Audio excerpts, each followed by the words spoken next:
ګرانو کتونکو السلام علیکم. زه محمد سلمان همدرد د حق غږ پښتو چینل خبري لنډیز کې ستاسو قربا اوس تاسو پام را اړوم د مهمو خبرونو لنډیز ته.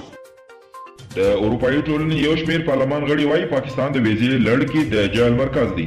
د اروپایي ټولنې یو شمېر پارلمان غړي د ویزو برخه کې پاکستان خورا خطرناک هیواد بللی او پر دغه هیواد یې بندیزونه لګولو غوښتنه کړې ده.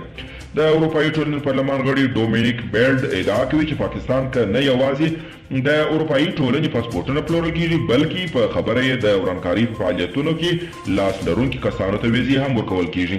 د پاکستان لومړی وزیر عمران خان ویلي چې په افغانستان کې سوله او ثبات به د ټولې سیمې لپاره ګټور وي او ورسره به نور اقتصادي فرصتونه هم رامنځته کیږي.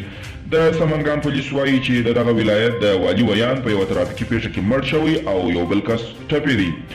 عربستان د نورو هیوادونو اتباعو ته د عمرې محدودیتونه لغوه کړل او د امریکا ولسي جرګې د دفاعي کمیټې مشر آدم سمیت وایي چې د روان 2020 زیږدیز کال تر پایه به د دغه هیواد ولسمشر ډونالډ ټرمپ له افغانستانه د خپلو ځواکونو وتلو لپاره هیڅ طرحه نه لري.